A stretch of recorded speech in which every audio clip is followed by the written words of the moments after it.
মানে খুব বাঁচা, একদম বেঁচে গেছি। বড়সড় দুর্ঘটনা ঘটে যেতে পারত। স্বর্গ জাস্ট ঘুরলেই গুরুদাম্বার লেক, লেকটার ভিউটা দেখো। এই যে এরকম ভিউ। তো আমরা বেরিয়ে পড়েছি এখন। Hello guys, good morning. Finally আমরা গুরুদাম্বার লেকে চলে এসেছি। মানে লাইফে ফার্স্ট টাইম 2 ডিগ্রি এক্সপ্লোর করতে যাচ্ছি। এখন মর্নিং ভিউটা দেখো এখান থেকে। ওর ন্যাচারাল বিউটি খুব সুন্দর লাগছে খেতে, একদম গরম গরম উঠে। অসাধারণ জায়গা, জাস্ট অসাধারণ। এইখানে পুরো পাহাড়টা একদম বরফ। কেমন লাগছে? চারিদিকে কেমন ওয়াও ওয়াও লাগছে। সোজা গুরুদাম্বার লেকে গিয়ে দেখা হচ্ছে। স্বর্গ, একদম স্বর্গ। আর মাত্র 2 কিলোমিটার বাকি। ফাইনালি আমরা গুরুদাম্বার লেকে চলে এসেছি, খুব excited. Hello guys, good morning. এখন বাজছে 7:05 আর আমরা সবাই রেডি হয়ে গেছি। এই যে আমাদের গাড়ি রয়েছে, আমরা যাবো আজকে হচ্ছে গুরুদাম্বার লেক। তো ইন্দ্র মাঝখান থেকে আগেই বলে দিয়েছে নাকি গুরুদাম্বার লেকের টেম্পারেচার 2 ডিগ্রি রয়েছে। এখন মর্নিং ভিউটা দেখো এখান থেকে। এখানে হোটেলটাও বেশ সুন্দর ছিল, সবকিছু একদম পারফেক্ট। তো আমরা এখন যাবো, এই বেরোচ্ছি। ব্রেকফাস্ট হচ্ছে রাস্তায় হবে। তো আমরা বেরিয়ে পড়েছি এখন গাড়ি করে। আমরা এখন দেখতে যাচ্ছি গুরুদাম্বার লেক। ওখানে নাকি টেম্পারেচার রয়েছে 2 ডিগ্রি। মানে লাইফে ফার্স্ট টাইম 2 ডিগ্রি এক্সপ্লোর করতে যাচ্ছি। আমাদের তো এমনি এইখানে হয়ে গেছে, মানে আমি ফার্স্ট টাইম এত ঠান্ডা দেখি। জল ফল তো হাতে ঠেকানো যাচ্ছে না, কিবা গিজার ফিজার আছে এখানে সব। তো চলো রাস্তায় যদি কিছু ভালো ভালো জিনিস দেখতে পাই তাহলে সেটা দেখাবো, আর না হলে সোজা গুরুদাম্বার লেকে। এখানে বেশি কথা বলা যাবে না, অক্সিজেন লেভেল এমনি কম। ওর ন্যাচারাল বিউটি, ওয়াটারফলস, বরফ, আর কি চাই পাহাড়ে। Yes, this is called heaven. তো আমরা এখন এইখানে খেতে দাঁড়িয়েছি, খাবার দাবার রান্না টান্না রেডি হচ্ছে আমাদের জন্য। তো সেই জন্য বাইরে এসে একটু এখানের ভিউটা দেখাই তোমাদের। মানে মারাত্মক লেভেলের ঠান্ডা, ওইদিকে দেখো পাহাড় পাহাড়টা দেখা যাচ্ছে, খুব সুন্দর লাগে। আমার হাত কাঁপছে লিটারেলি, মানে হ্যান্ড গ্লাভস নিয়ে আসিনি আমি। খুব ঠান্ডা হাওয়া দিচ্ছে একদম পুরো। এইদিকে দেখো ফটোশুট চলছে সবার। এই জায়গাটা দেখো একবার শুধু। পরে কিছু পরেছি ভিতরে, দুটো টি শার্ট পরেছি, তার উপরে ব্ল্যাক কালারের শার্ট রয়েছে, তার উপরে এইটা। তাও আমি কাঁপছি, জানি না কেন। ওই এদিকে আই। ও মাই, কেমন লাগছে? চারিদিকে কেমন ওয়াও ওয়াও লাগছে। সবাই বলে চারিদিকে পুরো ওয়াও ওয়াও লাগছে। সত্যি কথা, চারিদিকে পুরো ওয়াও ওয়াওই লাগছে। সবাই মিলে পয়সা জমাও, তোমাদের যদি ফ্রেন্ড গ্রুপ থাকে বছরে কিছু কিছু করে জমাও, বাস 7-8 হাজার হবে।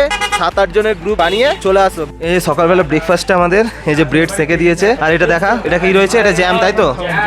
এটা জ্যাম রয়েছে। তো আমরা এবার খাই, খাওয়া দাওয়া করি। তো আমাদের এখানে ব্রেকফাস্ট করা কমপ্লিট। এই যে ব্রেকফাস্ট এখানে করেছি। এবার আমরা এখান থেকে বেরোবো একদম সোজা গুরুদাম্বার লেক, যেটা দেখার জন্য আমরা সবাই একদম super excited, means super excited. তো চলো, সবাই তাড়াহুড়ো দিচ্ছে, এবার বেরোতে হবে। সোজা গুরুদাম্বার লেকে গিয়ে দেখা হচ্ছে। স্বর্গ, একদম স্বর্গ। Yes, what a view.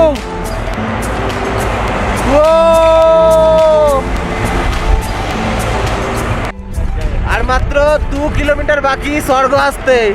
খুব এক্সাইটেড। এই জায়গাটা না, এই জায়গাটা পুরো একদম লাদাখ লাদাখ ফিল দিচ্ছে একদম। ফাইনালি আমরা গুরুদাম্বার লেকে চলে এসেছি, খুব এক্সাইটেড। জাস্ট ঘুরলেই গুরুদাম্বার লেক। এই দেখো, শীতকালের টাইমে এটা পুরো বরফে জমে থাকে। এখন এই টাইমটা যেহেতু ঠান্ডাটা এত বেশি করে পড়েনি, তাই এইটা জলটার পর্যন্ত বোঝা যাচ্ছে। তো আমরা এখন নিচে যাব। আমি তো কাঁপছি। সব জায়গায় না আসলে না ঠিক মজা পাওয়া যায় না, সত্যি কথা। এইখানে মারাত্মক লেভেলের হাওয়া দিচ্ছে একদম পুরো। চশমা ফসমা খুললে হবে না, খুললে পুরো একদম শেষ। তাই মাস্ক খুলে রয়েছে, মুখ একটু পরে লাল হয়ে ঠোঁট ফোট সাদা হয়ে যাচ্ছে। এইটা আই থিঙ্ক 15,000 ফুট ওপরে। আমরা দেখলাম ওখানে লেখা ছিল 15,000 ফুট ওপরে রয়েছে। ছিরি রকমের ঠান্ডা দিচ্ছে। চলো নিচটায় যাই। এই যে লেকটাতে চলে এসেছি এবং লেকটার অনেকটা নিচে রয়েছে। এই যে সামনে থেকে অনেকটা গিয়ে চলে এসেছি, পাথরে পাথরে পা দিয়ে। এখানটা শুধু জল রয়েছে, বেশি কথা বলতে পারছি না, শ্বাসকষ্ট হবে। ওই জায়গাটা থেকে পুরো নিচে নামতে হয়েছে। তোমাদেরকে এখানে ভিউটা আরেকবার দেখিয়ে দিই। পুরো লেকটার ভিউটা দেখো। এই হচ্ছে লেকটার ভিউ, মানে আলাদা একদম জায়গা। আর শীতকালে এই জায়গাটা, এই যে যেটা জল, এই জলটা পুরো বরফ হয়ে থাকে। কপাল এত ভালো না, কি বলবো, সিরিয়াসলি স্নোফল হচ্ছে। জাস্ট মানে বেশি জোরে হচ্ছে না, তাই আমি মানে ভিডিওতে দেখতে হবে না, বাট এখানে সত্যি স্নোফল হচ্ছে, বোঝা যাচ্ছে স্নোফল। এই দেখো, ওই দিকটা দেখো, পুরো এটা এরম অন্ধকার হয়ে আছে। ওই দিকটাতে আই থিঙ্ক ওই দিকটা পুরো অন্ধকার হয়ে গেছে। তো গাইস, আমরা এখন গুরুদাম্বার লেক থেকে আর একটু উপরে যাওয়ার চেষ্টা করছি। এখানে গেলে যে পাহাড়টাতে বরফ জমে আছে, ওই পাহাড়টা খুব সুন্দরভাবে দেখা যাবে। তো চলো আমরা ব্লগটা দেখতে থাকো। আর সিরিয়াসলি একটা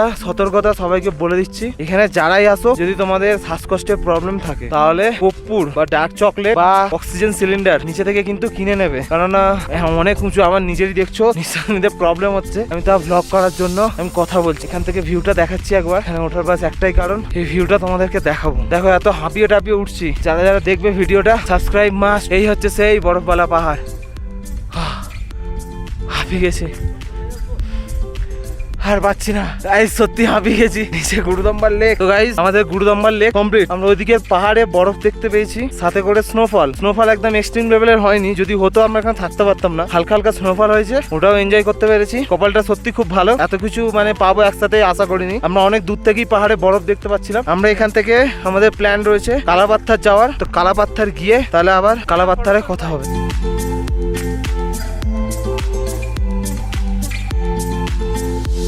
তো এখন আমরা কালাপাত্থার যাচ্ছি। কালাপাত্থার যাওয়ার রাস্তাটা এই দেখো, আমরা পুরো মেঘের মধ্যে আছি, একদম পুরো মেঘের মধ্যে। এর থেকেও এখনো অনেকটা উপরে যেতে হবে, তারপর বাঁচবে কালাপাত্থা। রাস্তায় এই সুন্দর সুন্দর জিনিস সব দেখেছি, জিনিসগুলো রয়েছে, সব ইনক্লুডেড থাকবে ব্লগের মধ্যে। তোমরা দেখতে ভুলো না, একবারে গিয়ে কালাপাত্থারে গিয়ে দেখাচ্ছে। কিন্তু জায়গাটা দেখো কেরম অন্ধকার হয়ে আছে, মেঘে পুরো ঢেকে গেছে। সামনেটা দেখো, সামনের ভিউটা দেখো। আবার বাইরে বৃষ্টি পড়ছে, মানে ঠান্ডা যার লেভেলের লাগছে, এরকম ঠান্ডা আমাদের ওয়েস্ট বেঙ্গল কোনোদিন দেখেনি। এটা এত খতরনাক ছিল, গাড়ি চালাতে চালাতে তুলতে তুলতে ইঞ্জিন দিয়ে ধোঁয়া বার করে দিয়েছে। বুঝতে পারছো কি জায়গাটা খতরনাক। এখান থেকে দেখানো গেলে, একটু ওপর দিয়ে উঠলে তারপর দেখানো যাবে রাস্তাটা কি, মানে আলাদাই লেভেলের রাস্তা ছিল। এখন চলে এসেছি কালাপাত্থারে। আমাদের তো বললো এখানটা কালাपात्थर। तो रास्ते में भैया मुझे मिला। हेलो, चैनल को सब्सक्राइब कर दीजिए। आपका नाम क्या है? मेरा नाम है आटुंगला चंपा। अच्छा, आप यहीं का है? यहीं का हूँ। आपसे मिलकर अच्छा लगा। ये बर्फ नहीं आता इसमें कालापत्थर में? बर्फ आता है, अभी थोड़ा ऊपर जाने नहीं दे रहे फौजी से, थोड़ा अभी उन लोग का एक्सरसाइज कर रहा है, इसीलिए बर्फ गिरेगा, अभी जल्दी गिर जाएगा। अच्छा, मतलब कालापत्थर कौन सी टाइम बेस्ट है बर्फ के लिए? कौन सी महीना? अगले महीने से आ जाएगा। अभी अगले महीने से? नवंबर से आ जाएगा। आज अभी थोड़ा क्लाइमेट खराब है, नहीं तो धूप होने से व्यू बहुत अच्छा दिखता है इधर से। हाँ, ये आते ही इधर का इधर थोड़ा आज मौसम खराब हो गया, नहीं तो बहुत अच्छा जगह है ये कालापत्थर। हमारे नॉर्थ सिम बहुत अच्छा जगह है, गुरुदुमर भी है और कालापत्थर भी है। ठीक है भैया, थैंक यू। Okay, welcome. তো দেখলে বললো সামনের মাস থেকে বরফ পাওয়া যাবে। আজকে এইবারে কিছু দেখা যেত, কেসটা হয়ে গেছে তোমার। এখন ওয়েদারটা এতটাই মানে চারিদিকে দেখো মেঘটাই হয়ে গেছে। আমি ছাতা নিয়ে ব্লগ করতে বেরিয়েছি, নাহলে ফোন অলরেডি খানিকটা ভিজেছে আমার। আর একটু ভিজে গেলে আমার অসুবিধা রয়েছে। আমার তো আইফোন না, OnePlus, যাবে পুরো ফোন ভিজে গেলে। তো একবার আমি ছাতাটা সরাচ্ছি, টুক করে পেছনটা একবার দেখে নাও কেমন ভিউ রয়েছে।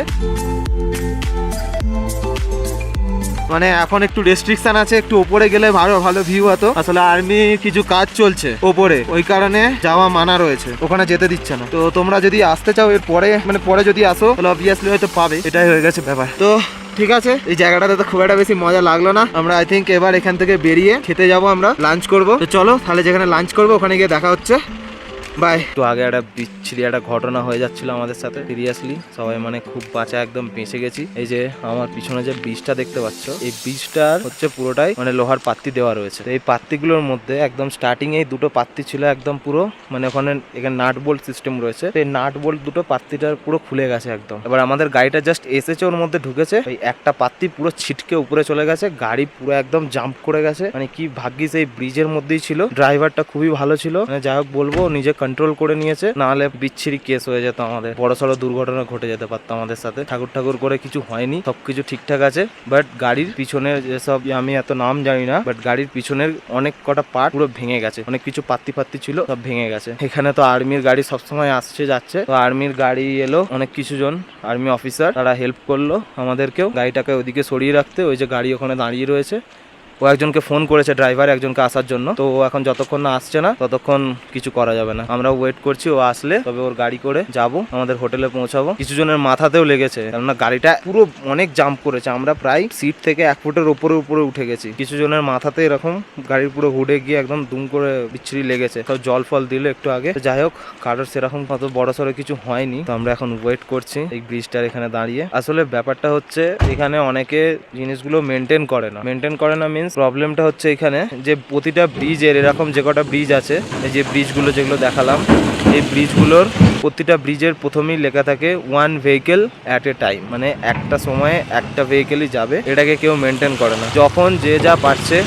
একই সাথে 2-3টে গাড়ি চলে যাচ্ছে। তো ব্রিজের একটা ক্যাপাসিটি বলে জিনিস থাকে, তো সেই জিনিসটা তো কোনো রকমই মেনটেন হয় না, এই কারণে এইসব প্রবলেমগুলো হয়। তো যাই হোক, আমাদের কিছু হয়নি সেরকম, সবাই ঠিকঠাকই আছে। তো ঠিক আছে, রুমে যাই। রুমে গিয়ে আজকে একটা জায়গায় যাওয়ার কথা ছিল, এখান থেকে গিয়ে লাচেনের রুমে গিয়ে একটু খাওয়া দাওয়া করে, ওখানে হোটেলে খাওয়া দাওয়া করে অমিতাভ বচ্চন ওয়াটারফলসে যাওয়ার কথা ছিল, বাট এখন জানি না কি হবে, কারণ যতক্ষণ না গাড়ি আসছে না আমরা তো এখান থেকে যেতে পারবো না। এখনো মোটামুটি এখান থেকে আমাদের হোটেল প্রায় 15 কিলোমিটারের কাছে রয়েছে, তো তার হেঁটে যাওয়া সম্ভব না। তো আসুক এখন গাড়ি, ওয়েট করি দেখি কতক্ষণে আসে। তো চলো ঠিক আছে, আবার রুমে গিয়ে তারপর দেখছি কি হয়। চলো বাই বাই।